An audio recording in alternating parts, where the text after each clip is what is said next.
In the heart of Renaissance Italy, where art, ambition, and intellect collided, there was a family whose name whispered through marble corridors and echoed across the courts of Europe. They were not kings, yet monarchs sought their counsel. They were not conquerors, yet their influence stretched farther than the reach of many crowned heads.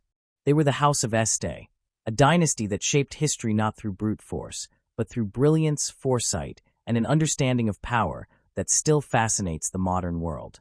Their story unfolds across centuries of intrigue and innovation. From the medieval rise of their fortress city to their golden age in Ferrara and Modena, the Este family mastered a kind of influence that transcended borders. They wove alliances through marriage, built empires through trade, and ruled through culture. In an era defined by war and ambition, they proved that the pen, the brush, and the mind could be mightier than the sword. The House of Este understood what few others did, that the greatest empires are built not on conquest, but on ideas. Behind every stone facade they built was strategy. Behind every piece of art they commissioned was intent. They transformed their courts into laboratories of thought, where poets, painters, scientists, and philosophers redefined the boundaries of human potential. Through their patronage, figures like Ludovico Ariosto and Torquato Tasso reshaped European literature. Through their diplomacy, they created networks of power that rivaled empires. And through their wisdom, they left a legacy that continues to influence the way we think about culture, politics, and leadership today. But who were they really?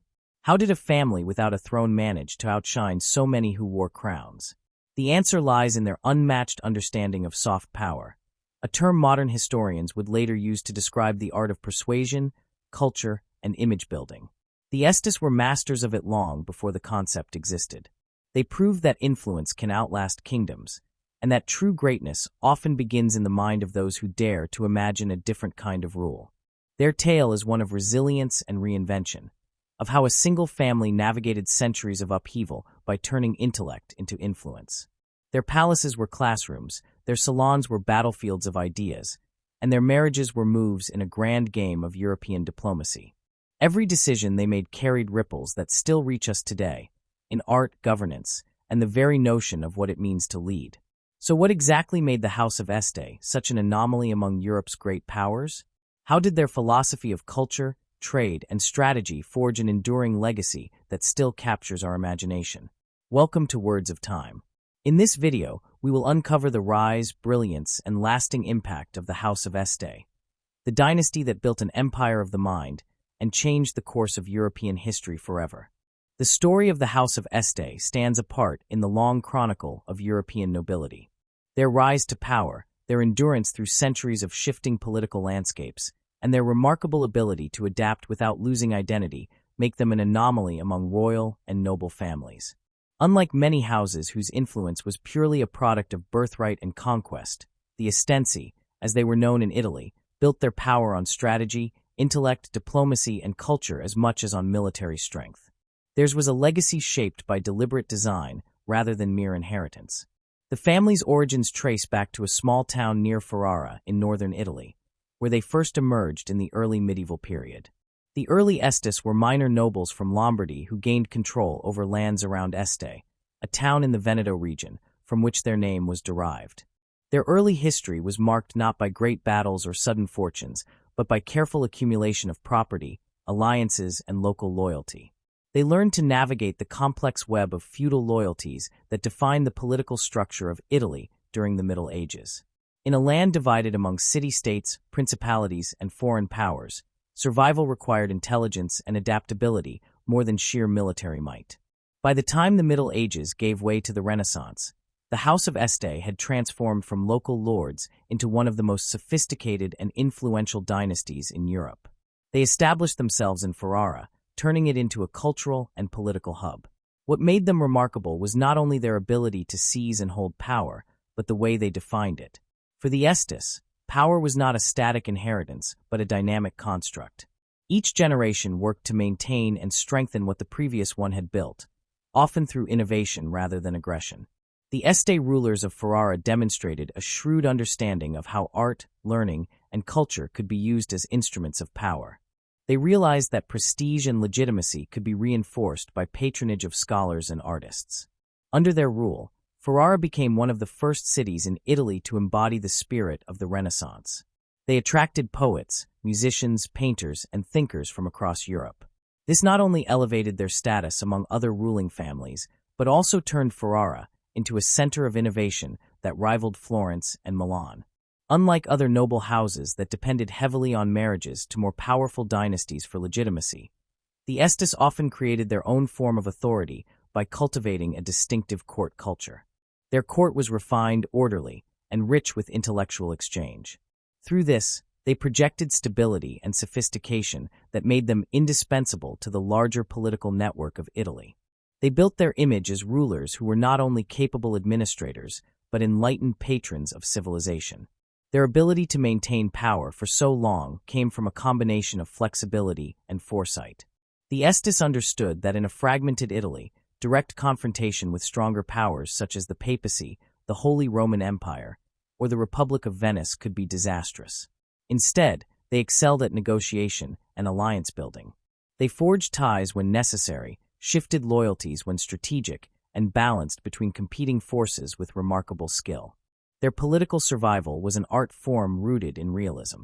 One of the striking features of the House of Este's history is the contrast between their relative modesty of origin and the sophistication of their rule. They were never kings of vast empires, nor conquerors of great territories, yet their influence reached across Europe. Their members intermarried with some of the most significant royal families of their time, including the Habsburgs and the Tudors. Through such connections, the Este name found its way into courts far beyond Italy. Perhaps the most famous example is Anne of Este, whose descendants became prominent figures in French history. In Ferrara, the Este family transformed the city into a model of Renaissance urban planning. They expanded it with new districts, built magnificent palaces, and encouraged an artistic culture that would influence Italian art for generations. The city's architecture and layout reflected the family's vision of harmony and control. Every building, street, and garden symbolized a balance between order and creativity, much like the balance the Estes sought in politics. Their patronage of art was not an act of vanity, but a deliberate political statement. In commissioning works of literature, music, and visual art, they were crafting an image of enlightened rule. The poets they supported, such as Ludovico Ariosto, celebrated their wisdom and leadership, ensuring that their legacy was not only recorded in chronicles, but immortalized in art. This understanding of culture as an instrument of governance set them apart from many of their contemporaries. They were among the first rulers to grasp that soft power could be as enduring as military conquest. The Estes also maintained a keen sense of identity that transcended changes in fortune. When they lost Ferrara to the Papal States at the beginning of the 17th century, they did not disappear. Instead, they relocated their court to Modena and continued to rule there with the same vigor and vision. The ability to rebuild after such a loss was a testament to their adaptability. They maintained their cultural and political influence even when deprived of their original seat of power. Their resilience reflected a deeper understanding of what true authority meant. For them, it was not tied solely to land or title, but to reputation, loyalty, and legacy. Their rule in Modena was marked by continuity of character. They preserved their commitment to the arts and governance, reinforcing their identity as enlightened rulers. Through education, architecture, and diplomacy, they maintained their place among Europe's significant powers. Though no longer among the wealthiest or most militarily dominant families, the Estes continued to hold influence by cultivating stability and prestige. What makes the House of Este so distinct is the deliberate and strategic way they approached every aspect of rule. Their power was not the result of a single moment of conquest or divine right, but a carefully managed project sustained across generations. They understood that nobility had to be continually justified through visible signs of virtue, competence, and cultural leadership. Their courts were not merely places of luxury, but centers of governance and learning, where every gesture carried political weight. This separation from typical royal narratives becomes clear when comparing them to the larger monarchies of Europe. In kingdoms such as France, Spain, or England, royal power was inherited and sanctified by religion and tradition. Kings ruled by divine right and defended their position through military might and lineage. The Este story is different. Their rule was more fragile, more dependent on personal ability and collective strategy than on inherited legitimacy. They thrived not by claiming divine favor, but by proving themselves indispensable within the complex political web of Italy. Even their approach to family politics differed. Where other dynasties often fell into ruin through internal rivalry, the Estes managed their succession with unusual pragmatism. Disputes occurred, as they did in every noble line, but they were generally contained through compromise. The family's survival depended on unity and shared purpose. Their sense of continuity was rooted less in bloodline and more in shared ambition. Each generation saw itself as custodian of a legacy to be maintained and enhanced. The Renaissance world they helped shape was one in which intellect, taste, and diplomacy could outweigh brute power. The Este family proved that a principality could gain prestige not by expansion, but by excellence. Their influence on European art and thought was profound. They encouraged the development of music that would later shape the Baroque style and fostered literary works that captured the ideals of humanism. They were not only rulers but cultivators of civilization. Their story also reflects the delicate balance of autonomy within the Italian states. The Este rulers were constantly under pressure from larger powers. The papacy to the south, Venice to the east, Milan, and the empire to the north. Yet they managed to keep their independence for centuries through skillful diplomacy. They aligned themselves with whichever side offered the best chance for survival, but always in a way that preserved their dignity. In doing so, they demonstrated a rare understanding of political realism long before the theories of Machiavelli became widely known. This balance of pragmatism and principle is what made them such a lasting force. They were neither idealists nor opportunists, but masters of measured strategy. Their rule offers a study in how a family of limited military strength could maintain authority through intellect, image, and adaptability. Their power was never absolute, yet it was remarkably durable. It was the kind of power that comes from understanding human nature as much as political structures. Their relationship with the Church was another area in which their distinct character was revealed. While deeply rooted in Catholic culture, the Estes were often at odds with the Papal States, especially over territorial claims. They maintained outward piety while quietly asserting their independence. This careful diplomacy kept them from being crushed by ecclesiastical authority while allowing them to benefit from the Church's cultural and spiritual influence. Even as Europe changed and the age of empires began to dominate, the House of Este continued to adapt. When their sovereignty over Modena eventually came to an end in the 19th century, they still held an esteemed place among Europe's aristocracy. The final dukes of Modena maintained the family's reputation for refinement and integrity, even as political realities shifted around them. They may have lost their territories, but they never lost their identity. The endurance of their legacy lies in how they understood power. To them, power was a craft, not a possession. It required constant attention, reinvention, and balance. Their model of rule relied on persuasion, not coercion. They governed by building networks of loyalty and culture that could survive even when borders changed. That approach allowed their name to endure long after many larger dynasties had fallen. The House of Este's history also offers insight into the broader evolution of Europe itself. Their rise paralleled the transition from feudalism to modern statecraft. They anticipated many of the qualities that would later define enlightened rule: education, civic planning, cultural investment, and administrative efficiency. They demonstrated that governance could be both practical and artistic, both stable and progressive. While other noble families defined themselves through conquest or divine appointment, the Estes defined themselves through contribution. They saw rulership as a form of service to the cultural and civic life of their people. This made them not only respected rulers but beloved ones. Their subjects benefited from the prosperity and beauty that their policies and patronage created. The streets of Ferrara and Modena still reflect their vision centuries later. Their deviation from typical royal narratives lies in the very nature of their ambition. They never sought to dominate Europe, but to perfect their corner of it. They built a model of principality based on wisdom rather than expansion. This humility combined with excellence gave their story a quiet power that still fascinates historians. They showed that greatness could be achieved without empire, that leadership could be as much about preservation as conquest. The Este legacy is also a reminder of how fragile yet resilient cultural influence can be. Political borders shift, dynasties rise and fall, but the imprint of culture remains. The works they sponsored, the cities they built, and the ideals they embodied continue to shape the identity of northern Italy. They left behind not just monuments, but a vision of civilization where power and beauty coexisted in harmony.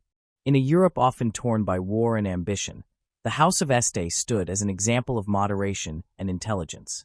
They embodied a kind of leadership that valued continuity over domination. Their story does not fit neatly into the usual tale of royal glory and decline because it was built on a different foundation. Instead of relying on the accidents of birth or the force of armies, they relied on intellect, adaptability, and cultural vision. When viewed through the long lens of history, the Este anomaly becomes clearer. They were nobles who understood the mechanics of power better than many kings. They foresaw the importance of culture in legitimizing rule and the necessity of flexibility in surviving political upheaval. Their dynasty lasted not because of luck, but because of conscious effort. Each generation studied the lessons of the past and applied them with precision. Their influence extended beyond Italy into the larger fabric of European aristocracy. Through marriage, diplomacy, and patronage, they became part of a network that shaped the continent's history. Yet they never lost their Italian character, their connection to the land and people that first gave them identity. Even when their descendants sat in foreign courts, they carried the refined sensibility of Ferrara and Modena with them. The House of Este remains more than just another noble family because their story challenges the assumptions of what nobility means. They prove that prestige could be earned as much as inherited, and that true power depends on intellect and culture as much as lineage. Their approach to governance anticipated modern ideas of leadership where skill, education, and adaptability outweigh privilege. Their story also reveals the complexity of European history, where small states and families could wield influence disproportionate to their size. The Estes achieved greatness not through conquest, but through mastery of diplomacy and culture. They exemplified how a principality, guided by vision and prudence, could survive in a world dominated by empires. The Este anomaly lies in their refusal to conform to the usual pattern of rise and fall. They endured through intelligence, created through cultivation, and led through understanding. Their history reminds us that power is not only about ruling others, but about ruling oneself, mastering circumstance with clarity and purpose. Beyond the crown and the trappings of royal prestige, the House of Este stands as a testament to the enduring strength of strategic wisdom, cultural investment, and human creativity, a dynasty that built its greatness not on inheritance, but on intention. Among the many threads that weave together the long and intricate story of the House of Este, certain figures stand out not only for their influence within the family, but for their lasting impact on European culture and politics. The Este dynasty produced many rulers, patrons, and strategists, but few embodied its spirit as completely as Isabella d'Este, Lucrezia Borgia through her marriage into the family, and Ercole I d'Este. Each in their own way shaped the destiny of Ferrara and Modena, transforming the house from a regional power into a symbol of Renaissance brilliance. Their lives reveal how the Este anomaly was not just a matter of policy and strategy, but also of personality, intellect, and artistic vision. Ercole I d'Este, Duke of Ferrara, Modena, and Reggio, was one of the most capable rulers of his age. Born into a period of uncertainty, he inherited a duchy surrounded by ambitious neighbors and threatened by both foreign and papal powers. He was not a conqueror in the traditional sense, but he possessed a rare combination of prudence, intelligence, and cultural foresight that would secure his family's position for generations. He came to power in the latter half of the 15th century, a time when Italy was not a unified nation but a mosaic of independent states, each striving to maintain its identity in the face of constant shifting alliances. Ercole's early years taught him that survival depended as much on diplomacy as on military might. He had seen the dangers of conflict firsthand and recognized that open war with more powerful forces could destroy everything the family had built. His reign became a model of balance. While he strengthened Ferrara's defenses and modernized its administration, he also dedicated himself to improving the quality of life within his territories. He turned his court into a place where learning and art flourished alongside governance, reinforcing the Este belief that culture could be a source of political strength. Under his guidance, Ferrara reached one of its greatest periods of prosperity.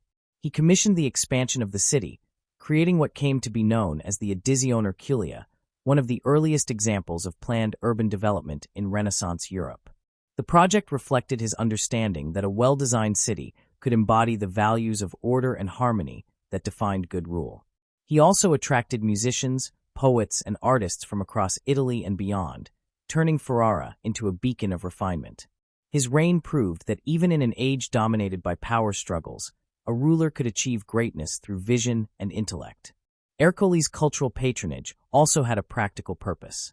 By surrounding himself with talent and fostering an atmosphere of creativity, he projected an image of stability and sophistication that enhanced the duchy's prestige. The Este court under his leadership became known not only for its beauty and elegance, but for its moral and intellectual rigor. The duke's ability to integrate governance with culture set a precedent for his descendants, who would continue to cultivate the arts as a means of asserting their influence. His policies laid the foundation for the brilliant careers of his children, among them Isabella d'Este, who would become one of the most celebrated women of the Renaissance. Isabella d'Este was born into this environment of intellect and refinement, and she absorbed its values from an early age. As the daughter of Ercole and Eleonora of Aragon, she inherited both her father's strategic mind and her mother's grace. From her youth, she was educated in languages, philosophy, literature, and the arts, preparing her not only for life at court, but for leadership in her own right. Her marriage to Francesco Gonzaga, Marquis of Mantua, linked the Este family to another powerful Italian house and positioned her to extend the Este influence beyond Ferrara. Isabella's life represents the height of Renaissance humanism as lived and practiced by a woman of power. In a period when female rulers were often relegated to ceremonial roles, she stood as an equal partner in political and cultural matters. Her court in Mantua became a center of artistic excellence that rivaled even that of her father's Ferrara. She maintained correspondence with artists, writers, and thinkers across Europe, commissioning works that would define the visual and intellectual style of her age. Leonardo da Vinci, Raphael, and Titian were among those who admired or worked for her. Her taste and discernment set standards that shaped the direction of Renaissance art and design. She was not a passive patron, but an active participant, guiding the themes and purposes of the works she commissioned. Through her collection of paintings, sculptures, and musical compositions, she built what was perhaps the first consciously curated art collection in modern history. Her studio, or private study, in the Ducal Palace of Mantua became a symbol of learned elegance, combining classical knowledge with contemporary creativity. But Isabella's contributions extended far beyond art. She was a skilled diplomat who managed Mantua's affairs during her husband's absences and after his death. In times of crisis, she negotiated directly with powerful rulers such as the kings of France and the popes of Rome. Her intelligence and composure allowed her to maintain her state's independence during turbulent periods when Italy was the battleground of foreign ambitions. Her actions proved that leadership could rest on intellect and persuasion rather than force. Her relationship with her family in Ferrara remained close throughout her life. She often served as an intermediary between her brothers and other Italian states, using her influence to secure alliances and maintain peace. Her achievements enhanced the Este reputation throughout Europe. In her, the qualities that had made her father's rule so effective were refined and reinterpreted for a new generation. She personified the Este ideal of power through culture, diplomacy, and wisdom. If Ercole I had embodied the stability and foresight of Este rule, and Isabella represented its intellectual and cultural sophistication, Lucrezia Borgia introduced another dimension: the ability to transform perception through grace and conduct. Her name has often been shadowed by the dark legends surrounding her father, Pope Alexander VI, and her brother, Cesare Borgia. Yet history, when examined more carefully, reveals that her marriage into the Este family marked a turning point in her life and in the fortunes of Ferrara. Lucrezia married Alfonso d'Este, the son of Ercole I, in the early years of the 16th century. At the time, the match was as much political as personal. The Borgias sought to strengthen their ties in northern Italy, while the Estes aimed to protect their position amid the competing ambitions of the papacy, Venice, and France. Many in Ferrara initially viewed the union with suspicion, fearing that the Borgia connection would bring scandal. Yet Lucrezia's intelligence and dignity soon won over even her harshest critics. Once she arrived in Ferrara, she set about transforming her role from that of a political pawn to that of a true duchess. She proved to be a capable administrator, taking an active interest in the governance of the duchy and in the welfare of its people. Her letters reveal a woman deeply involved in the daily life of the court, mediating disputes, overseeing finances, and ensuring the smooth running of the household. Like her father-in-law and sister-in-law, she understood that power could be consolidated through the creation of a refined and harmonious court culture. Lucrezia also continued the Este tradition of artistic patronage, fostering literature, music, and visual art. She supported poets such as Ludovico Ariosto and was admired by many of the great minds of her time.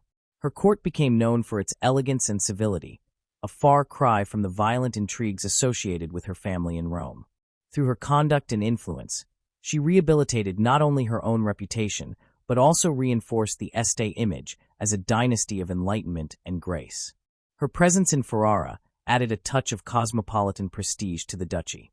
She brought with her the sophistication of the papal court and the connections of one of the most powerful families in Europe.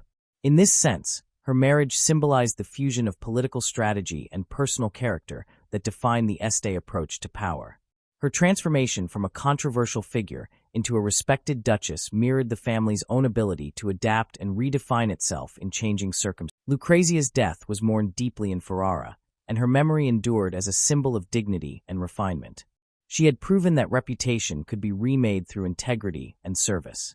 Her story illustrates one of the most distinctive qualities of the Este legacy: the capacity to rise above adversity through intelligence and grace. When we consider Ercole, Isabella, and Lucrezia together, a clear picture emerges of what made the House of Este exceptional. Each represented a different aspect of the same enduring principle. That power, to be lasting, must be both cultivated and justified through culture, intellect, and moral purpose. Ercole provided the foundation through governance and urban vision. Isabella expanded it through art, diplomacy, and humanist ideals. Lucrezia deepened it through her example of personal transformation and steady leadership. Their combined influence extended beyond their lifetimes. The cultural atmosphere they created shaped the intellectual character of Italy and inspired generations of rulers and thinkers. The courts they presided over became models for the rest of Europe, blending politics with art in a way that anticipated the modern idea of a nation's cultural identity. Through their efforts, Ferrara and Mantua became more than political centers. They became symbols of a new kind of civilization where learning and virtue were inseparable from power. The legacy of Isabella d'Este alone would have secured the family's place in history, but it is the interplay between her, Lucrezia, and Ercole that truly defines the Este story. They demonstrated how leadership could be refined through intellect, how influence could be spread through beauty and grace, and how reputation could be sustained through consistency of vision. In an age when fortunes rose and fell swiftly, their steadiness set them apart. Their influence also reached far beyond the borders of Italy. The correspondence and cultural exchanges initiated by Isabella and Lucrezia connected Ferrara and Mantua with the courts of France, Spain, and England. The Este example of enlightened rule influenced other dynasties, encouraging them to see culture as an essential part of governance. Even centuries later, when political power had passed from their hands, the memory of their courts continued to inspire artists and historians. Their lives also challenged the traditional understanding of gender roles in Renaissance politics. Isabella and Lucrezia operated within a male-dominated world, yet managed to assert authority and respect without defying the expectations of their time. They proved that influence could take many forms, and that leadership was not confined to the battlefield or the throne. Through intellect, diplomacy, and taste, they shaped not only their own destinies, but the destiny of an entire dynasty. Ercole's vision, Isabella's intellect, and Lucrezia's dignity together exemplify the ideals that sustained the House of Este for centuries. Their ability to merge pragmatism with beauty, politics with morality, and power with culture ensured that their names would be remembered not as relics of a vanished past, but as enduring symbols of enlightened rule. They transformed Ferrara into one of the jewels of the Italian Renaissance and left behind a model of governance that valued humanity as much as hierarchy. In understanding their stories, one begins to grasp the essence of what made the Este family so unique. They were not content merely to possess power, they sought to define what it meant. Through individuals like Ercole, Isabella, and Lucrezia, they demonstrated that greatness is not measured solely by conquest or inheritance, but by the ability to create, to inspire, and to endure. Their contributions outlasted the political structures they built. The cities they adorned, the art they commissioned, and the ideals they promoted continue to speak across time. They remind us that the truest measure of influence is not in dominion, but in the legacy of ideas and beauty that survives. The House of Este, through these remarkable figures, achieved a form of immortality that transcends crowns and empires. Their story remains a testament to the enduring power of intellect, culture, and character to shape history and elevate the human spirit beyond the fleeting boundaries of power. The legacy of Ercole, Isabella, and Lucrezia laid the foundation for an enduring Este tradition. The use of marriage not only as a social contract, but as a calculated tool of statecraft. For the House of Este, alliances of blood were as deliberate as treaties signed in ink. Each union was chosen to strengthen the family's position, safeguard its independence, and extend its reach beyond the borders of Ferrara and Modena. In a world where crowns often changed hands through inheritance and conquest, the Estes mastered a subtler form of power. They understood that the careful weaving of relationships across Europe could achieve what armies could not. This strategy was born of necessity. The Este territories lay in northern Italy, a region perpetually caught between stronger forces. The Papal States to the south, the Republic of Venice to the east, Milan to the west, and the Holy Roman Empire pressing from the north. Direct confrontation with any of these powers would have been ruinous. Diplomacy, therefore, became the art of survival, and marriage the most effective instrument within that art. The Estes used matrimony to turn potential threats into allies, to open doors into foreign courts, and to secure recognition that far outweighed their modest territorial strength. The first significant pattern of Este marriage alliances emerged during the later Middle Ages, when the family began linking itself to the royal houses of Naples and Aragon. Ercole's own marriage to Eleonora of Aragon was one such triumph of strategy. It brought Ferrara into close connection with one of the most influential dynasties of southern Europe. Eleonora's lineage provided not only prestige, but also a network of allies that extended into Spain. This union symbolized what the Estes would continue to pursue for centuries: relationships that granted legitimacy and protection without sacrificing autonomy. Through these alliances, the House of Este positioned itself as both participant and mediator in the complex web of Italian politics. Ercole's descendants would refine this approach further, turning Ferrara into a place where European nobility converged through bloodlines as well as diplomacy. The family's marriages became a quiet but potent form of negotiation.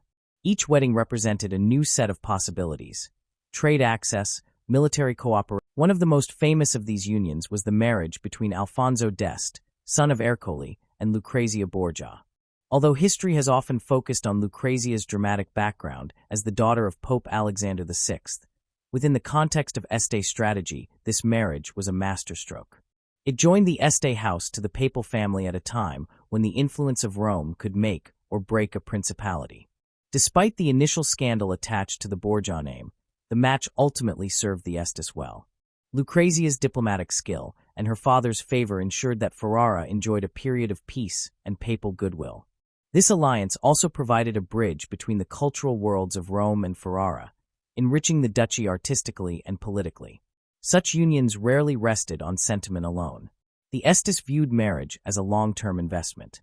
The benefits might not appear immediately, but over generations they built a network of kinship that stretched from the Italian peninsula to the courts of France, Germany, and England. They understood that in the shifting balance of European politics, having a cousin or in-law in a royal palace could matter more than possessing an army. Isabella d'Este's marriage to Francesco Gonzaga, Marquis of Mantua, exemplified this principle in its most refined form. The Gonzagas were powerful neighbors whose alliance could either secure or threaten Ferrara's independence. By marrying into their family, Isabella not only ensured peace, but also created a lasting cultural partnership between the two courts. Mantua and Ferrara became twin centers of Renaissance art and learning, linked by blood as well as ambition. The union reinforced both houses, giving them collective weight in Italian politics and establishing a precedent for cooperation rather than rivalry among regional powers. The success of these marital strategies rested on the Este ability to maintain dignity and independence even when entering alliances with larger or more influential dynasties. They never allowed themselves to become mere dependents. Instead, they positioned their family members as equals among royals, emphasizing their long lineage, their refinement, and their record of enlightened rule. The Estes were masters of presentation, understanding that perception often shaped reality in diplomacy. Their sons and daughters were raised to move gracefully among kings and queens, educated not only in politics but also in art, music, and languages. This made them desirable partners in marriage and respected figures at foreign courts. As the Renaissance matured and gave way to the early modern era, the Este network expanded across Europe. Through marriages and adoptions, their blood mingled with that of the Habsburgs, the Bourbons, and even the Tudors. One branch of the family would eventually provide a consort to the English throne, connecting Ferrara's legacy to the distant politics of London. These ties were not accidental. They were the fruits of centuries of calculated relationship building. The Estes never sought direct ascension to great thrones, and this restraint became one of their most effective strengths. By avoiding the dangerous pursuit of kingship, they remained free to maneuver among empires without provoking jealousy or fear. Their influence came not from overt dominion, but from subtle presence. They were everywhere and nowhere, tied by kinship to the ruling houses that shaped Europe's destiny. Through these connections, they gained access to information, protection, and prestige disproportionate to their size. At times, their marriages even reshaped political landscapes. When an Este princess married into a foreign court, she carried with her not only a dowry, but also a distinctive style of governance and culture. She introduced the refinement of Ferrara, the love of learning, music, and art, into new environments. In this way, the Este influence spread far beyond Italy, helping to disseminate Renaissance ideals across Europe. Their family members became cultural ambassadors who embodied the values of diplomacy, elegance, and reason. One of the most remarkable features of the Este approach to marriage was its adaptability. They adjusted their strategies to match the changing political climate. When the papacy was strong, they sought ties with Rome. When imperial power rose, they aligned with the Habsburgs. When France expanded its influence in Italy, they found ways to secure favor with the French crown. This flexibility ensured their survival through centuries of upheaval.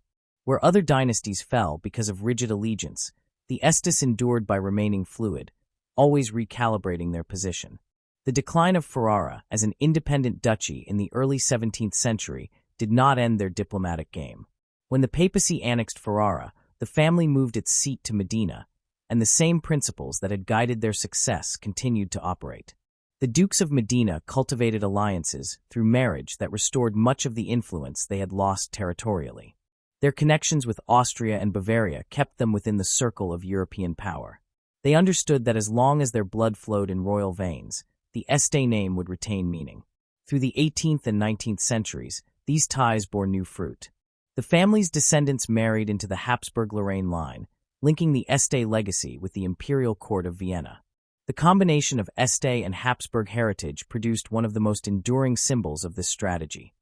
The line of archdukes of Austria-Este, who carried both names as a testament to their dual inheritance. This fusion of Italian and Austrian nobility demonstrated how a regional dynasty had managed to secure its place within the very heart of European aristocracy. The Este marriages were more than political tools. They were acts of identity preservation. Each alliance reaffirmed who the Estes were and what they stood for. They entered unions not as supplicants but as partners offering culture, refinement, and legitimacy. Their name carried with it a sense of continuity that few families could match. Even when stripped of lands or titles, their descendants continued to hold influence through the prestige of their lineage. The cumulative effect of these marriages was the creation of an invisible network that spanned continents. Este blood flowed in the veins of princes, duchesses, and emperors. Their alliances shaped the way European powers interacted, forming quiet bonds of kinship that often softened rivalries or opened paths to negotiation.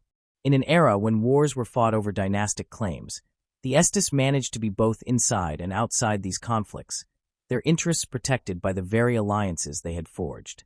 Their approach also reflected a profound understanding of the human side of diplomacy. They recognized that alliances were not just between states, but between people. Marriages created personal ties that could temper political tensions. Letters exchanged between Este brides and their royal relatives often reveal an undercurrent of genuine affection and mutual respect. Through these relationships, they maintained communication lines that sometimes prevented conflicts or eased the way for peace treaties. Among the many Este women who married into foreign courts, several left lasting impressions. Some brought with them the love of art and learning that had defined Ferrara since Ercoli's time, turning their new homes into centers of culture. Others acted as intermediaries during disputes, using their influence behind the scenes to shape outcomes that favored stability. They carried the Este values of moderation and intelligence wherever they went. Their legacy reminds us that diplomacy was not always waged in council chambers or on battlefields, but often in the private correspondence between family members linked by marriage. The effectiveness of these unions can also be measured by the respect the Este name continued to command long after their territorial power waned. European courts regarded them as models of noble conduct. Their descendants were welcomed not because of the size of their domains, but because of their reputation for cultivation and honor. This reputation had been built slowly, one marriage at a time, across generations. Through these strategic alliances, the House of Este also contributed to the gradual evolution of European diplomacy itself. Their methods anticipated the later balance of power politics that defined the continent. They demonstrated that stability could be achieved not only through force, but through networks of shared interest and kinship. Their marriages, far from being isolated events, were part of a continuous strategy that blended politics, culture, and family into a single coherent vision. In many ways, their approach to marriage mirrored their broader philosophy of rule. Just as they believed that governance required harmony between intellect and strength, they saw alliances as a balance between ambition and restraint. They never overreached. Instead, they positioned themselves where their influence would be most effective, close to power but not burdened by it. This sense of proportion kept them relevant long after other families of greater wealth and might had vanished from history. Looking back, the story of the House of Este's marriages reveals a dynasty that understood both the fragility and the potential of human connection. They transformed marriage from a private arrangement into a political instrument that shaped nations. Their alliances linked kingdoms, guided cultural exchange, and sustained peace where it might otherwise have collapsed. The Estes remind us that history is not only written by those who conquer lands, but also by those who build bridges between them. Through their web of marriages, they achieved what few could: the creation of a dynasty that thrived without needing to sit upon the grandest thrones. Their influence was quiet, continuous, and profound. Each generation added a new strand to the network until it became part of the fabric of European identity itself. In the final measure, their strategic marriages were more than the pursuit of advantage. They were expressions of the same enduring qualities that had defined the family since its earliest days: intelligence, adaptability, and the pursuit of harmony. The Estes knew that power without balance was fleeting, and they found in marriage the perfect means to secure both. Their legacy endures not only in art and architecture, but in the lineage of Europe's royal houses, where traces of their vision still live on. The diplomatic chessboard on which they played was vast and perilous, yet they mastered it through patience and foresight. By turning marriage into an art of politics, they transcended the limitations of their modest duchy and ensured that the name of Este would remain woven through the story of Europe long after the crowns of mightier rulers had faded into memory. The Este family's mastery of diplomacy and strategic marriage created the framework of their political survival, but it was their devotion to culture that made them immortal. Through deliberate and sustained patronage of the arts, science, and learning, the Estes achieved something few dynasties ever managed. They built a legacy that transcended power. In an age when rulers measured greatness by the extent of their territory or the size of their armies, the Estes measured theirs in music, poetry, and knowledge. They understood that prestige could be cultivated through the mind and spirit as much as through force, and this realization became the defining feature of their rule. The House of Este's rise as cultural patrons began during the late medieval period, but reached its full flowering in the Renaissance. From Ferrara to Modena, their courts became living laboratories of creativity. They did not merely support artists and scholars. They created an environment where art and intellect were integral to governance. Their patronage was systematic, sustained, and visionary. It was not the indulgence of wealthy rulers seeking ornamentation, but a deliberate policy of cultural statecraft.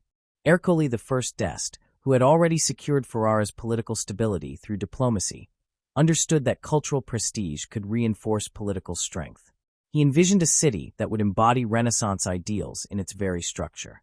Under his direction, Ferrara became one of the earliest examples of urban planning guided by humanist principles. Streets were widened and laid out in geometric harmony. Public buildings were designed to reflect order and proportion, and new quarters of the city were developed to accommodate the growing population. This expansion, known to later generations as one of the most important urban projects of its time, symbolized the Este belief that beauty and order were inseparable from good governance. The Estes investment in architecture extended beyond civic planning. They commissioned magnificent palaces such as the Palazzo dei Diamanti, whose faceted facade remains one of the marvels of Renaissance design. Every structure served both an aesthetic and a political purpose. The grandeur of their buildings was a statement of legitimacy, a physical manifestation of their stability and taste. Through architecture, they communicated the message that Ferrara was not merely a principality, but a center of enlightenment and civilization. The same philosophy guided their patronage of the visual arts. The Este courts attracted painters whose work helped shape the course of Italian art. Cosme Tura, Francesco del Casa, and Ercole de Roberti, among others, contributed to what became known as the School of Ferrara, a distinctive blend of realism and idealism that reflected the intellectual sophistication of the court. These artists captured the humanist spirit of the age, portraying figures not as static icons, but as complex individuals filled with emotion and purpose. Their paintings adorned the palaces, chapels, and public buildings of Ferrara, creating an atmosphere where beauty was inseparable from daily life. Music was another realm in which the Estes excelled as patrons. Their court was among the first in Europe to recognize music as both an art and a science. They established one of the earliest organized court orchestras, attracting composers from across the continent. Under their patronage, Ferrara became a crucible for musical innovation that would influence the development of the madrigal and other forms that later defined European music. Ercole's successors continued this tradition, turning their court into a place where sacred and secular music blended seamlessly. Their musicians experimented with new harmonies, rhythms, and vocal arrangements, creating sounds that resonated far beyond the family's passion for learning extended equally to the written word. They cultivated poets and scholars, offering them both patronage and protection. One of the most famous of these was Ludovico Ariosto, whose epic poem Orlando Furioso became one of the masterpieces of Renaissance literature. Ariosto's work, dedicated to the Este family, reflected their ideals of heroism, reason, and refinement. It celebrated not only the chivalric past, but also the humanist present, embodying the spirit of an age in which art and intellect were seen as paths to virtue. The relationship between patron and artist in Ferrara was more than financial. The Estes treated their intellectuals as members of a shared project to elevate the city and the spirit of humanity. The scholars they supported worked in astronomy, philosophy, and natural science, contributing to the intellectual awakening that defined the Renaissance. The family's libraries grew into repositories of ancient texts and new discoveries alike. They collected manuscripts from Greece, Rome, and the Islamic world, recognizing that knowledge had no boundaries of language or religion. Eleonora of Aragon, the wife of Ercole I, played a vital role in shaping the Este court's cultural identity. She brought with her the refinement of the Neapolitan court, itself a center of humanist learning, and fostered a climate in which women, too, could participate in intellectual life. Her daughters, particularly Isabella and Beatrice d'Este, inherited her love of art and learning, becoming patrons in their own right. Through them, the Este tradition of cultural engagement spread to other courts, most notably Mantua and Milan. Isabella's correspondence with artists and thinkers across Europe served as a network of ideas, linking Ferrara to the broader Renaissance movement. The Este women, in fact, were among the most important conduits of cultural exchange in the 15th and 16th centuries. Isabella's collection of art, music, and antiquities not only reflected her own taste, but also defined the aesthetic ideals of her era. Her studiolo was more than a room for contemplation. It was a symbol of the humanist spirit that valued curiosity, learning, and the perfection of the individual mind. Through her influence, Mantua and Ferrara became twin centers of art and diplomacy, proving that intellect could be as powerful as lineage in shaping history. Lucrezia Borgia, despite her complex reputation, also contributed significantly to this legacy. As Duchess of Ferrara, she continued the family's tradition of patronage, supporting poets, scholars, and artists. Under her guidance, the court maintained its reputation for elegance and innovation.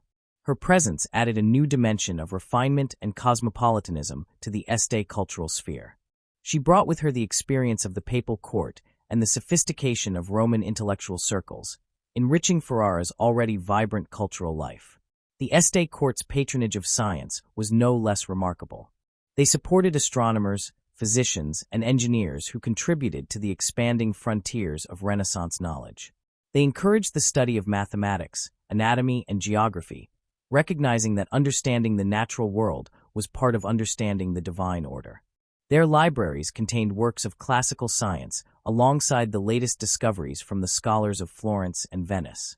In Ferrara, intellectual curiosity was a form of piety, an exploration of creation itself. One of the most significant ways in which the Estes influenced the Renaissance was through their universities and academies. The University of Ferrara, under their protection, became a major center of learning that attracted students and teachers from across Europe. It produced scholars who would later contribute to law, medicine, philosophy, and theology.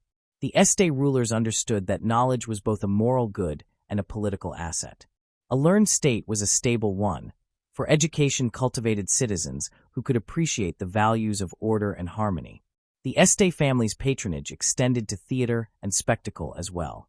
They were among the first rulers to sponsor performances that combined music, drama, and elaborate stage design. These court entertainments served as more than amusement. They were demonstrations of wealth, organization, and taste. Through them, the Estes projected their vision of a harmonious society where every art contributed to the common good. The pageants and festivals they hosted became famous throughout Italy and influenced the development of European theater. The impact of the Este cultural project reached far beyond their immediate territories. Their example inspired other rulers to view art and science as essential elements of governance. Florence had its Medici, Milan had the Sforza, but Ferrara's influence was distinct in its moderation and balance. The Estes combined the grandeur of artistic ambition with the discipline of intellectual purpose. Their patronage was not reckless spending but calculated investment in the future. The intellectual climate they fostered also shaped the moral and philosophical thought of the Renaissance. The scholars they supported helped spread humanist ideals that emphasized reason, dignity, and the potential of mankind. They promoted the study of classical authors not as mere nostalgia, but as a means of understanding human nature and civic virtue. In this way, the Este courts became laboratories for the moral and social ideals that would later underpin modern Europe. As the Renaissance matured, the cultural influence of Ferrara began to ripple outward. Artists trained in the Este workshops found employment in Florence, Venice, and Rome. Musicians from their choirs went on to shape the sound of European sacred and secular music. Writers who had found inspiration in their libraries carried the humanist message to other lands. Even as the Este political power fluctuated, their cultural authority remained unquestioned. When the Duchy of Ferrara was eventually absorbed into the Papal States, the Este family relocated their court to Modena, bringing with them their libraries, collections, and traditions. The new court continued to serve as a center of learning and refinement. The Dukes of Modena maintained academies that supported science and philosophy, ensuring that the family's intellectual lineage survived even in changing political circumstances. Their continued investment in culture became a form of resistance to decline. While other noble families succumbed to the decay of fortune, the Estes preserved their influence through intellect. They recognized that the power of ideas outlived the authority of titles. Even without Ferrara, they remained symbols of Renaissance excellence. The artists and thinkers who had once served them left behind works that would endure for centuries, bearing silent witness to the vision of their patrons. The transformative impact of their cultural centers cannot be overstated. Ferrara, Modena, and Mantua under Este influence became crucibles of the Renaissance. They blended art, politics, and philosophy into a single coherent vision of civilization. Their cities demonstrated how culture could be the foundation of a stable and enlightened state. The harmony of their architecture, the depth of their learning, and the grace of their manners reflected a world in which beauty was considered essential to order. Through their patronage, the Estes helped shape not only the appearance of the Renaissance, but its inner spirit. They proved that greatness did not depend solely on conquest or wealth, but on the cultivation of the mind. They turned their courts into sanctuaries for creativity, where the arts were not luxuries but necessities. Their example influenced generations of rulers who came to see that to govern well was also to nurture genius. In the long arc of European history, Few families have left such a profound cultural legacy. The House of Este's investment in art and learning created a ripple effect that continued long after their political influence waned. Their cities became models of urban beauty, their libraries preserved the wisdom of the past, and their encouragement of innovation prepared the ground for the scientific revolutions to come. They were, in the truest sense, architects of culture. Their vision shaped the Renaissance not through conquest, but through creation. They understood that power built on knowledge, and art was stronger than any fortress. In their hands, patronage became a form of governance, art became a language of diplomacy, and culture became a legacy that outlasted every crown. The Estes demonstrated that even in a world of shifting alliances and constant peril, the pursuit of beauty and truth could be a form of strength. Their courts were not just places of splendor, but schools of civilization. From Ferrara's planned streets to the verses of Ariosto and the harmonies of their musicians, every achievement testified to a belief in human potential. Their story is a reminder that history's greatest patrons were also its greatest visionaries. The House of Este stands among them not as conquerors, but as creators. They shaped the Renaissance in their image, balanced, enlightened, and profoundly human. Their legacy endures wherever art and intellect are valued, and their name remains a symbol of the enduring power of culture to transform not only cities and states, but the very course of civilization itself. The House of Este's devotion to culture and learning would have been impossible without the solid foundation of their economic strength. Behind the art, music, and intellectual brilliance of Ferrara and Modena lay a complex network of trade, administration, and finance that few families of their scale could match. The Estes did not rely solely on inheritance or tribute. They created systems that generated wealth through innovation, commerce, and the intelligent management of resources.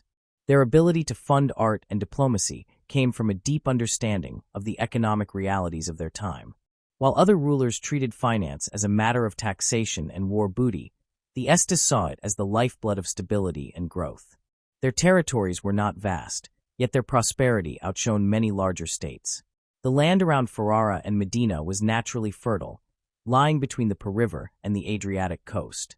From this geography, the Este family built a diverse economy that combined agriculture, industry, and trade. They invested in irrigation systems that turned marshlands into productive farmland, ensuring a steady supply of grain and other crops. Agriculture provided the foundation, but the Estes went far beyond it. They understood that prosperity depended on circulation of goods, people, and ideas. Under Ercole I and his successors, the family developed Ferrara into a hub of exchange. They improved roads and waterways, linking their cities to major trade routes that connected Venice, Florence, and Milan. The Po River became their economic artery, carrying goods between the interior and the sea. Their merchants traded grain, salt, wool, and silk, while craftsmen in Ferrara produced textiles, glass, and metalwork that found markets across Italy and beyond. This integration of agriculture and trade gave the Estes both income and resilience. When one source of revenue weakened, another compensated for it. One of their greatest economic strengths was their policy of openness. The Este rulers invited merchants, artisans, and bankers from different regions to settle in their territories, granting them privileges that encouraged investment. Jews, Greeks, and other foreign communities found refuge in Ferrara, bringing with them capital, skills, and international connections. This diversity enriched the city's economy and culture alike.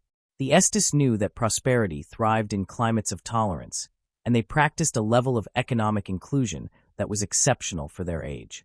By allowing skilled immigrants to operate freely, they ensured a steady influx of innovation. Their approach to taxation was also distinctive. Instead of imposing heavy levies that discouraged trade, the Estes created a balanced fiscal system that supported commerce. They maintained fair tariffs and promoted transparency in the collection of duties, minimizing corruption. The result was a reputation for honesty and stability that attracted foreign merchants.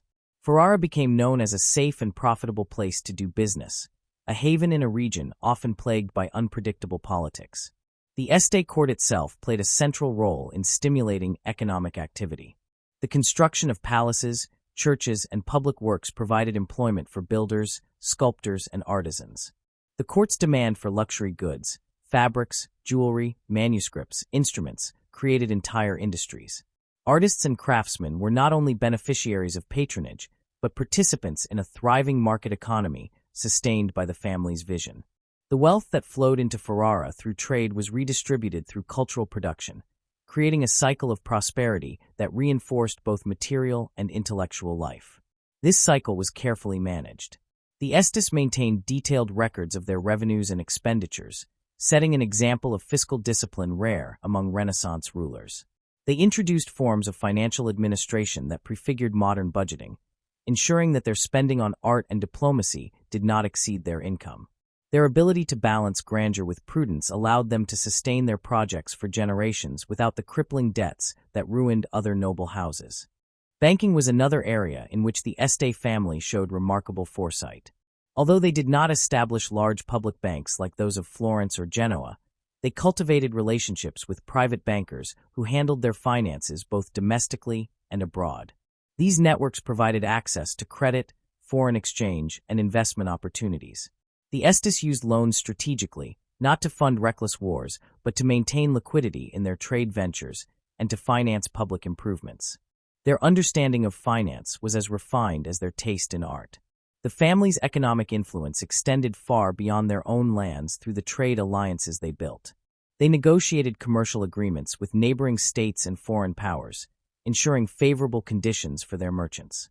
Their connections to Venice, in particular, were vital. The Venetian Republic controlled much of the maritime trade in the Adriatic, and the Estes secured privileges that allowed their goods to pass through Venetian ports with minimal restriction. This access linked Ferrara to the wider Mediterranean economy, bringing in spices, textiles, and other luxury goods from the east. Inland, their ties to Milan and Florence opened markets for Ferrara's manufactured products. The Este weavers and goldsmiths became known for their craftsmanship, and their works were sought after by other courts. By combining agricultural production, manufacturing, and trade, the Estes created an integrated economy that mirrored the balance and order of their artistic vision. Every aspect of their rule, political, cultural, and economic, was guided by the same principle of harmony. One of the less visible but equally significant elements of their economic strategy was their investment in infrastructure. Roads, bridges, and canals built under Este supervision facilitated the movement of goods and people. The family's engineers applied advanced techniques to control flooding and improve irrigation, transforming the landscape into one of the most productive regions of northern Italy. These public works not only increased agricultural yield, but also enhanced the quality of life for their subjects, fostering loyalty and stability. Their economic ingenuity also included a careful approach to resource management. The Estes regulated forests, fisheries, and mining operations to ensure sustainability. They established offices responsible for monitoring production and preventing depletion. This long-term perspective reflected their understanding that prosperity depended on the preservation of natural wealth as well as the creation of new value. The wealth generated through these measures became the foundation of their diplomacy and culture. When the Estes hosted foreign ambassadors or commissioned grand works of art, they did so with resources produced by their own economic systems. Their ability to finance lavish projects without bankrupting their treasury gave them independence in political negotiations. They could engage in diplomacy from a position of strength, unburdened by the debts or obligations that constrained other princes.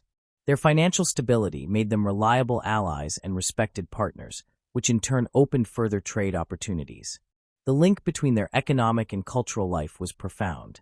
The same merchants who funded the import of raw materials for trade also imported pigments for painters and instruments for musicians. The Este workshops and studios often operated alongside commercial enterprises, blending art with industry. This interdependence fostered a dynamic environment where creativity and commerce reinforced each other. The prosperity of Ferrara's artisans was tied directly to the sophistication of its patrons and vice versa. The Este approach to economy also had a moral dimension rooted in humanist thought. They saw wealth not as an end in itself, but as a means to achieve the good life, prosperity shared through beauty, learning, and civic well-being. Their policies aimed to create a balanced society where different classes could coexist productively. Farmers, merchants, artists, and scholars each contributed to the whole. This sense of economic justice, while not modern in form, was advanced in spirit. It reflected a belief that stability required fairness, and that prosperity should serve not only rulers but the community. In times of crisis, this balance proved essential. When wars or famines threatened, the Estes used their reserves to maintain employment and ensure the distribution of food. They managed grain stores with care, preventing shortages and speculation. Their pragmatic administration allowed them to weather economic storms that devastated less organized states. The trust their people placed in them was built on the tangible benefits of wise governance. The Este family's adaptability in economic matters was as impressive as their flexibility in politics. As European trade patterns shifted with the rise of Atlantic routes, they adjusted their focus to new opportunities. While their position in the Po Valley remained central, they expanded their connections to merchants dealing in northern and central Europe. They took advantage of the growing demand for luxury goods, exporting Ferrara's refined products to distant markets. Even as larger empires emerged, the Estes maintained relevance by specializing in high-quality craftsmanship and cultural exports. Their later seat in Modena continued these traditions. The dukes there developed industries in textiles, ceramics, and food production that sustained the duchy for centuries. They modernized agricultural practices, promoted fairs, and maintained the infrastructure that supported trade. Though their political power diminished, their economy remained resilient, sustaining a level of prosperity unusual for a small state. Behind this enduring success lay a spirit of enterprise that combined prudence with creativity. The Estes were not merchants themselves, but they understood commerce intimately. They encouraged innovation, supported guilds, and fostered education that prepared citizens for economic as well as intellectual life. Their universities taught not only philosophy and theology but also mathematics and law, disciplines essential for trade and administration. By elevating the status of practical knowledge, they helped integrate business into the fabric of Renaissance civilization. This pragmatic intelligence extended even to their cultural policies. The family often used art and architecture to stimulate local economies. When they commissioned a palace or a festival, they employed hundreds of workers, craftsmen, and suppliers. The flow of money through these projects revitalized entire sectors. Their courts became engines of employment as much as centers of taste. The economic impact of their cultural patronage was immense, proving that beauty could also be a form of investment. The Este model of economic governance influenced other Italian states. Their combination of efficiency, tolerance, and long-term planning became a benchmark for enlightened rule. Even the great merchant republics observed their methods with respect. The legacy of their economic ingenuity lived on in the administrative reforms of later European rulers who sought to balance commerce with culture. At its heart, the Este economic vision was built on a belief in the interconnection of all things. Trade was not separate from art, nor finance from philosophy. They saw prosperity as a harmony of human activities, each supporting the other. Their duchies were microcosms of the Renaissance ideal, a world where reason guided both the pen and the plow. Their mastery of the material world gave them freedom in the intellectual and diplomatic realms. Because they controlled their own resources, they could act according to conscience and calculation rather than necessity. They could afford to be patrons of art without becoming dependents of foreign powers. They could maintain peace without paying tribute, and they could extend generosity without impoverishing themselves. In the end, the Este family's lasting influence owes as much to their economic intelligence as to their cultural brilliance. They demonstrated that enduring greatness arises from the union of mind and matter. Their cities were not only beautiful but well managed. Their courts not only sophisticated but solvent. The prosperity they built sustained generations of thinkers and artists whose works still define the Renaissance today. The hidden engines of their wealth, the farms, the workshops, the trade routes, the counting houses, were the unseen pillars supporting their visible splendor. Without them, the palaces would have been empty shells and the music silent. With them, Ferrara and Modena became beacons of civilized life, proof that economy and art, if guided by wisdom, can elevate a people beyond the reach of time. Through centuries of change, the House of Este remained true to this principle. Their story shows that financial acumen, when united with vision, can sustain not only power but purpose. The wealth they created was never hoarded. It was transformed into learning, beauty, and human achievement. This is why their legacy endures, not in the balance sheets of history, but in the living memory of a civilization they helped to shape. The story of the House of Este did not end with the fading of their duchies or the loss of their political authority.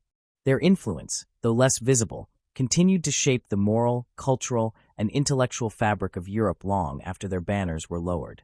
They had built more than a dynasty. They had created a model of rule, a philosophy of leadership that outlived the structures of their age. The cities they developed, the systems they designed, and the ideas they championed left a mark that endures in the foundations of modern Europe. Their wealth may have passed into history, but their spirit remains embedded in the institutions, aesthetics, and values that define the continent. From the beginning, the Estes understood that the true measure of power was not domination but influence. They sought to shape the world through example, persuasion, and cultivation rather than through conquest. In this sense, they were early masters of what would later be called soft power. Their investments in culture, diplomacy, and trade created bonds that were stronger than fear and more enduring than force. They taught Europe that art, learning, and fairness could be instruments of authority as effective as armies. Their story is a testament to the idea that greatness lies not in imposing one's will, but in inspiring others to follow one's example. The legacy of the Este family can be traced in the continued prominence of the institutions they nurtured. The University of Ferrara remains one of Italy's centers of higher education, its origins rooted in the Este belief that knowledge is the cornerstone of progress. The palaces and streets they built still stand as living museums of Renaissance design, admired not only for their beauty but for the civic vision they embody.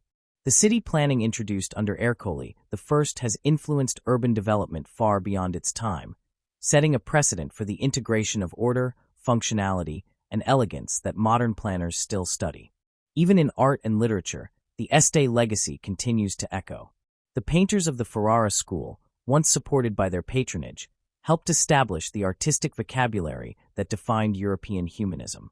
The works of Ludovico Ariosto and Torquato Tasso, both nurtured in the Este court, remain cornerstones of Western literary tradition. These artists and writers captured the spirit of balance, intellect, and humanity that the Estes themselves lived by. Their creations, preserved and studied across centuries, continue to communicate the values of harmony and moral refinement that their patrons so deeply cherished. In music, too, the family's influence endured. The innovations developed in Ferrara's court during the Renaissance paved the way for later developments in composition and performance across Europe. The Este approach to music, seeing it as both a spiritual and intellectual endeavor, anticipated the broader cultural movements that shaped the Enlightenment. The integration of art and reason that they practiced became a defining feature of European civilization. Their economic foresight left an equally lasting mark. The commercial networks they built around the Po Valley formed part of the larger system that connected the Mediterranean to northern Europe. The administrative practices they introduced, fair taxation, public accountability, and infrastructure investment, became models for efficient governance. Their understanding that economic strength was the foundation of independence influenced generations of rulers who sought to balance wealth with culture. In many ways, the Este legacy can be seen as a bridge between the medieval and modern worlds. They preserved the dignity of nobility while embracing the spirit of innovation. Their emphasis on merit, intellect, and education foreshadowed the values that would later define the modern state. By promoting tolerance and inclusion within their territories, they anticipated ideas of pluralism that remain central to European identity today. Their welcoming of Jewish and foreign communities, for instance, represented a level of open-mindedness uncommon for their era and stands as an early example of how diversity can strengthen a society. Historians often remark that the Estes were among the first to understand that power could be exercised through perception. Their careful cultivation of image, through architecture, ceremony, and patronage, was not mere vanity but strategic communication. They projected stability, sophistication, and moral authority, creating a brand that inspired confidence at home and respect abroad. This sensitivity to image and influence resonates strongly in the modern world, where diplomacy and leadership still depend as much on presentation as on policy. Their use of culture as a form of diplomacy remains one of their most profound contributions. The Estes demonstrated that patronage could serve political ends without corrupting artistic integrity. By supporting poets, painters, and scholars, they created goodwill that transcended borders. Their court became a meeting place of minds, where visitors from France, Spain, Germany, and England encountered the ideals of Italian humanism. These exchanges helped spread Renaissance thought across Europe, shaping the intellectual currents that led to the modern age. Their subtlety in balancing ambition with restraint offers lessons that remain relevant today. The Estes rarely overreached. They sought influence rather than empire. This approach protected them from the destructive rivalries that consumed many of their contemporaries. Modern strategists studying the art of sustainable leadership often point to the importance of adaptability, balance, and long-term vision, qualities that the Este family practiced centuries before such concepts were articulated. Their political survival depended on reading the shifting landscape of power and adjusting their strategies accordingly, a skill that remains vital in international relations. The endurance of their cultural and political influence was also due to their understanding of legacy. They did not view their achievements as temporary or personal, but as contributions to a larger human story. Every building they commissioned, every artist they supported, every scholar they welcomed was part of a conscious effort to shape civilization itself. This long view of history gave their actions purpose beyond immediate advantage. Modern leaders and thinkers continue to draw inspiration from this sense of stewardship, a reminder that the truest form of leadership is to leave behind institutions and ideas that outlast one's lifetime. Even after their political decline, the Este name retained prestige throughout Europe. When their line merged with the Habsburgs to form the House of Este, their legacy gained a new stage. The fusion of Italian refinement with Austrian authority created a lineage that continued to influence European politics well into the modern era. Members of this combined house served as generals, governors, and patrons of the arts, carrying forward the Este tradition of balancing power with culture. In the 19th century, as Europe underwent industrial transformation, the values once embodied by the Este courts found new expression in the rise of civic institutions and cultural academies. The ideal of enlightened governance, in which knowledge and art are central to progress, can be traced back in part to the example set by the Estes. Their vision of a society where intellect and morality guide public life foreshadowed the humanistic principles that continue to inform European education and governance. Modern historians studying the evolution of diplomacy often note that the Este model anticipated the shift from hard to soft power. Where medieval rulers relied on fortresses and armies, the Estes built influence through conversation, art, and ideas. Their salons, libraries, and academies were instruments of persuasion that achieved more lasting results than many campaigns of war. This understanding of power as relational and cultural rather than coercive remains a cornerstone of modern international thought. In an age of rapid change and uncertainty, their legacy also speaks to the enduring value of adaptability. The Estes navigated the collapse of medieval order, the rise of Renaissance humanism, and the encroachment of larger empires without losing their identity. They adjusted their focus from politics to culture, from Ferrara to Modena, from local rule to symbolic influence. This ability to evolve while preserving core principles is what allowed their name to survive centuries of upheaval. In modern terms, they mastered the art of resilience, a quality as essential to institutions and nations today as it was in their time. Their story continues to fascinate not only historians, but also political theorists and cultural strategists. It demonstrates how influence can be constructed through vision and coherence rather than force.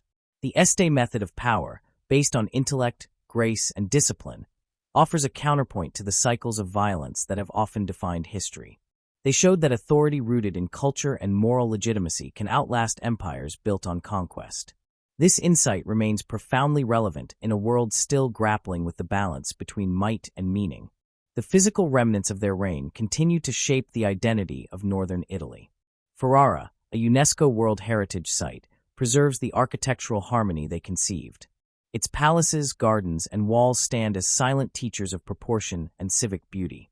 Modena, their later capital, retains the administrative and artistic traditions they established. The museums and archives that house their collections are not relics, but active repositories of a worldview that valued art as the highest expression of human potential. Their influence also persists in the collective imagination. The Este family occupies a unique place in European consciousness, symbolizing the possibility of enlightened rule. Writers, filmmakers, and historians return to their story not merely for its grandeur, but for its insight into the nature of civilization. They remind us that progress requires not only invention but preservation, not only ambition but wisdom. In the broader context of European integration, the Este legacy takes on new meaning. Their territories once stood at the crossroads of cultures, Latin, Germanic, and Slavic, and their policies reflected a spirit of mediation that resonates with today's efforts to build unity amid diversity. They believed that cooperation among peoples, grounded in shared culture and mutual respect, was the surest path to peace. This vision aligns closely with the ideals that underlie modern Europe. The Este approach to governance also offers lessons in sustainability. Their emphasis on infrastructure, environmental management, and long-term planning anticipated modern principles of responsible stewardship. They viewed the land as a trust to be maintained for future generations, balancing exploitation with preservation. Their irrigation systems, agricultural reforms, and regulations on resource use reflected a practical awareness of ecological limits that contemporary societies are once again rediscovering. Another aspect of their modern relevance lies in their attitude toward education. The Estes believed that learning was the foundation of both moral character and civic strength. They invested in schools, universities, and libraries not merely as ornaments of power, but as engines of progress. In doing so, they anticipated the role of education as the cornerstone of democratic societies. The belief that knowledge should be cultivated for the benefit of all remains one of their most enduring gifts. Their commitment to tolerance also stands as a powerful legacy. By welcoming exiles and minorities, they demonstrated that inclusion could be a source of vitality rather than weakness. This policy brought them economic benefits, but it also enriched their culture and broadened their worldview. In a modern world still struggling with questions of migration and identity, their example provides a reminder that openness is not a threat to stability, but a foundation for growth. In the arts, the Este spirit continues to inspire. Museums, conservatories, and universities across Europe still study and celebrate the masterpieces created under their patronage. The ideal they embodied, that art and intellect are inseparable from the health of a society, remains at the heart of cultural policy and creative education. Their belief that beauty has a moral dimension continues to guide artists and thinkers who see in their example a model for integrating creativity with responsibility. Perhaps the most remarkable aspect of the Este legacy is its quiet endurance. Unlike many dynasties whose memory survives through monuments to conquest, the Estes are remembered for what they built within the human mind. Their greatest triumphs were not victories but values. They proved that civilization can be measured not by the extent of power, but by the depth of understanding. This insight, more than any artifact or building, constitutes their true inheritance to the modern world. In the final reflection, the House of Este represents a chapter in history that transcends its time. Their achievements in art, economy, and governance were expressions of a coherent vision that linked beauty with justice, intellect with policy, and culture with power. They demonstrated that leadership rooted in knowledge and virtue could achieve stability without tyranny and influence without domination. The modern world, with its complex interplay of culture, politics, and economy, continues to rediscover the wisdom they embodied. In an age where power is often measured by technology or wealth, their example reminds us that the deepest forms of influence come from character, foresight, and the capacity to elevate others. The Este family's story endures because it speaks to a universal truth: that civilization flourishes not when it conquers, but when it enlightens. Their cities still stand, their art still speaks, and their ideas still resonate. The House of Este may have passed into history, but their vision remains alive. In the balance of Europe's cultural heart, in the principles of its diplomacy, and in the timeless belief that greatness begins with the pursuit of wisdom.